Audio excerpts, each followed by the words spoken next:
আসসালামু আলাইকুম। নাজেসরূপ garden and pets থেকে নতুন একটি ভিডিওতে সবাইকে স্বাগত জানাচ্ছি। যারা নিয়মিত আমার ভিডিওগুলো দেখেন তারা কিন্তু অবশ্যই জানেন আমি কিন্তু আমার ছাদ বাগানে প্রচুর পরিমাণ আম গাছ বসিয়েছি এবং আল্লাহর রহমতে আমি কিন্তু ছাদ বাগান থেকে আমার যে কয়টি আম গাছই আছে প্রতিটা গাছ থেকে কিন্তু কম বেশি ফল পাচ্ছি। আর ফল পাওয়ার পরে কিন্তু আমি বিশেষ কিছু পরিচর্যা আম গাছের জন্য করে থাকি, যেটা পরবর্তী বছরের ফলনের জন্য আরও অনেকটা কাজে আসে এবং ফলন বৃদ্ধির জন্য কিন্তু অনেক সহায়তা করে বলতে গেলে চলে। আর দ্বিতীয়ত আমি সবসময় যে আম গাছগুলোর কথা বেশি করে বলি সেটা হচ্ছে ফল হারভেস্ট করার পরপরই কিন্তু আপনারা গাছগুলোকে প্রুনিং করে দিবেন, গাছগুলোকে ট্রিমিং করে দিবেন। এতে করে আপনাদের গাছগুলো কিন্তু খুব সুন্দর হবে, ঝোপালো হবে এবং শেপটাও অনেক সুন্দর আসবে। আমি প্রথম কিন্তু এই গাছগুলোকে ট্রিমিংটা করা বুঝতাম না, প্রুনিং করা না বোঝার কারণে কিন্তু আমারও কিছু সমস্যা হয়েছে, সেগুলো আমি শেয়ার করব এই ভিডিওতে। এই যে আমার এই কাটিমন আম গাছটি আমি কিন্তু এটা বসাইছি প্রায় আমার ছাদ বাগানে 5 বছর হয়ে গেছে। তো 5 বছর যাবৎ আমি গাছটা বসানোর পর কিন্তু প্রুনিং করতে করতে গাছটাকে কিন্তু এরকম ঝোপালো শেপে আনার একটা চেষ্টা করছি। আর গাছটা থেকে মাশাআল্লাহ ভালো পরিমাণ ফল পাই। অথচ পাশেই একটা বাড়ি 7 ভ্যারাইটি ম্যাঙ্গো আম গাছ, এটাকে বসাইছি 6 বছর আগে, কিন্তু এই গাছকে কিন্তু আমি কোনো ধরনের প্রুনিং করিনি। আনার পর আমি গাছটাকে জাস্ট বসায় রাখছি ওই পর্যন্তই। গাছ কিন্তু তার নিজস্ব গ্রোথে খুব সুন্দর মতো বাড়ছে, কিন্তু এই বাড়াটা এমনভাবে বাড়ছে এখন এটা অলরেডি 10 ফিট হাইটের একটা গাছ হয়ে গেছে। এখন এটা ছাদ বাগানের জন্য বলতে গেলে একটা অনুপযোগী গাছ, কারণ আমি এটা হাইটে পাচ্ছি না, প্রুনিং করতে পারতেছি না, কোনো ধরনের সমস্যা হলে দেখতে পারতেছি না। আমার এখানে আবার একটা আলাদা চঙ্গর দরকার হচ্ছে। তো ছাদ বাগানের গাছ হতে হবে ঝোপালো এবং ছোট, কিন্তু না বোঝার কারণে আমি কোনো গাছটাকে প্রুনিং করিনি। যখন থেকে আমি প্রুনিংয়ের ব্যাপারটা জানছি তখন থেকে আমি উপরে উঠে গাছটাকে প্রুনিং করতেছি। আর এই সব গাছগুলো কিন্তু অনেক ছোট, আর ছোট থাকার কারণে এই গাছগুলোকে কিন্তু আমি অনায়াসে প্রুনিং করতে পারতেছি এবং একটু ঝোপালো শেপ আনতে পারছি। আপনারা ওই গাছটা দেখলে বুঝবেন গাছটা কিন্তু অনেক মোটা ডাল নিয়ে বড় হয়েছে। আর ওই গাছটাকে কোনো ধরনের প্রুনিং করা হয়নি, গাছটা যেভাবে বড় হওয়ার সেভাবে বড় হয়েছে, প্রচুর হেলদিভাবে বড় হয়েছে, কিন্তু ওটার ভিতর তুলনামূলকভাবে ফলও কিন্তু আমি কম পাইছি। গত বছর যখন আমি ওটাকে ফার্স্ট প্রুনিং করলাম উপরে উঠে, কারণ গাছটার হাইট প্রচুর বেশি হয়ে গেছে, এ কারণে প্রুনিং করতেও কষ্ট হয়ে যাচ্ছে। গত বছর প্রুনিং করার পর এই বছর কিন্তু আমি ওই গাছটাতে মোটামুটি ভালো ফল পাইছি। যাই হোক, এখন কথা হচ্ছে কাটিমন ভ্যারাইটি আমার 12 মাসি, এবং এই যে একটা লেট ভ্যারাইটি ম্যাঙ্গো এটাও কিন্তু আমার 12 মাসি, অনেকে এটাকে অল টাইম ম্যাঙ্গোও বলে। এখন কিন্তু এই গাছে মোটামুটি মুকুল আসতেছে। আমার কাটিমনেও কিন্তু আম ধরে আছে, আপনারা ভিডিওতে দেখছেন, কিন্তু তুলনামূলকভাবে আরও বেশি আম আসার কথা ছিল।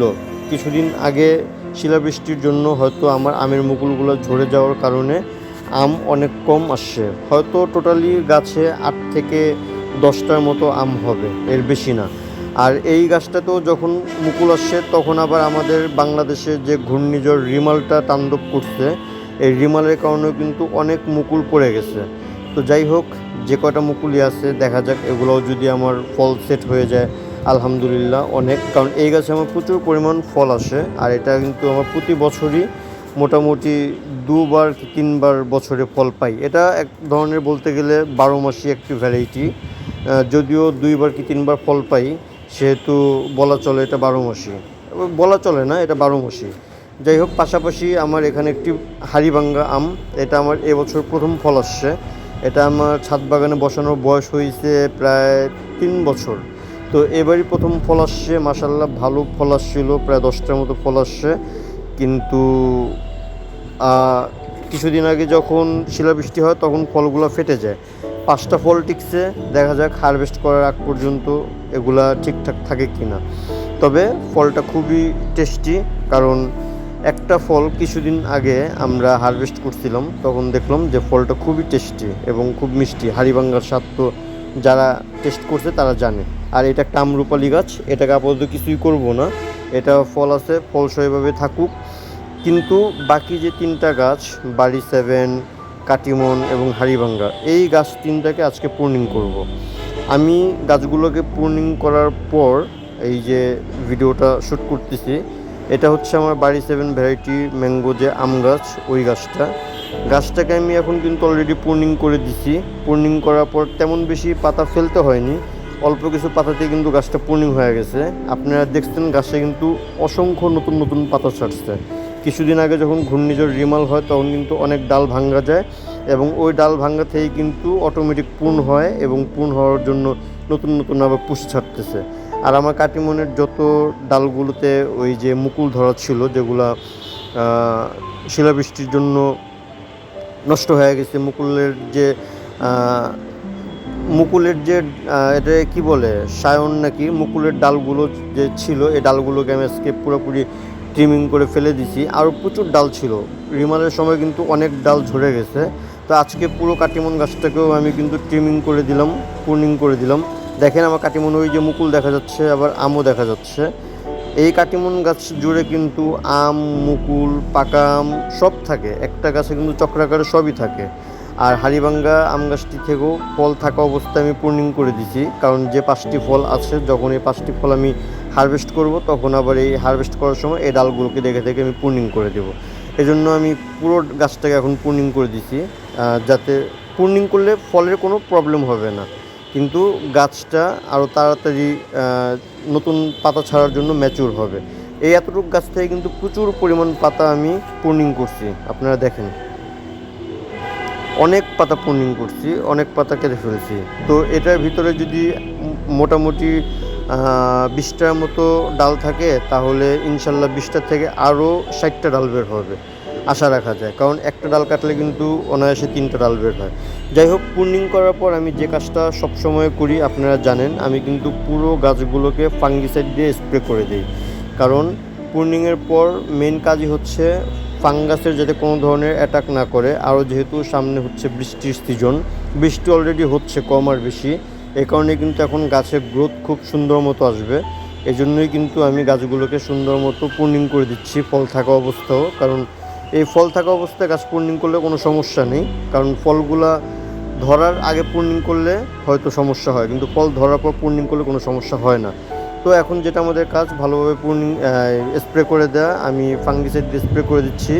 স্প্রে করার ক্ষেত্রে সবসময় মাথায় রাখতে হবে যাতে স্প্রেটা খুব সুন্দর মতো গাছের উপরে প্লাস নিচে পাতার দুটোটা জায়গায় কিন্তু পুরোপুরি যাতে সুন্দর মতো স্প্রে পানিটা বসে যায়, তা না হলে কিন্তু স্প্রেটা সুন্দর মতো করা হবে না এবং যে কোনো একটা ডাল থেকে বৃষ্টির পানি নিয়ে নিয়ে কিন্তু ডালটা নষ্ট হয়ে যেতে পারে। আর ফাঙ্গাসে যদি ইনফেকশন একবার গাছে হয়ে যায় তাহলে কিন্তু গাছটা বলতে গেলে গ্রোথের ক্ষেত্রেও সমস্যা হয় এবং গাছে কিন্তু পচনও ধরে যায়। তো সেই ক্ষেত্রে আমাদের কিন্তু স্প্রেটা খুব যত্ন সহকারে করতে হবে এবং স্প্রেটা করতে পারলেই কিন্তু গাছ অ্যাটলিস্ট ফাঙ্গাসের যে সমস্যাটা থাকে ওই সমস্যা থেকে অ্যাটলিস্ট গাছ রক্ষা করা যায়, যে ফাঙ্গাসের সমস্যাটা আর হয় না। তো আমি পুরো গাছগুলোকে স্প্রে করে ভালোভাবে উপর নিচ দুই দিক থেকেই স্প্রে করে দিছি, যাতে কোনোভাবে স্প্রেটা কম না হয়, স্প্রে যাতে ঠিকঠাক মতো হয়। তো স্প্রে করার পর আমাদের যে মেন কাজ সেটা হচ্ছে গাছকে এভাবে রেখে দেয়া। তারপর গাছে যখন আমাদের নতুন নতুন পাতা আসবে, নতুন নতুন কুশি বের হবে, তখন আমাদের উচিত হবে যে গাছটাকে একটা পিজিআর দিয়ে স্প্রে করে দেয়া এবং কীটনাশক দিয়ে স্প্রে করে দেয়া, যাতে পাতার কোনো ক্ষতি না করতে পারে। এবং পিজিআর দিলে গাছের সালোক সংশ্লেষণের বৃদ্ধি পাবে, যার কারণে পাতা এবং ডালগুলো খুব হেলদিভাবে বের হবে। এভাবে করলেই কিন্তু গাছগুলো গ্রোথ খুব সুন্দর মতো হয় এবং ছাদ বাগানে গাছগুলো একটা শেপে থাকে, ঝোপালো হয়। আর গাছ যত ঝোপালো হবে ততই কিন্তু পরবর্তী বছরের জন্য মুকুল এবং ফলের একটা মুকুল এবং ফল দুটোই বৃদ্ধি পাবে। তো হোপফুলি ভিডিওটি আপনাদের সবারই কাজে আসবে। আপনারা এই সংক্রান্ত ভিডিও কিন্তু আমার চ্যানেলে সবসময় পাবেন, অবশ্যই চ্যানেলটিকে সাবস্ক্রাইব করে রাখবেন।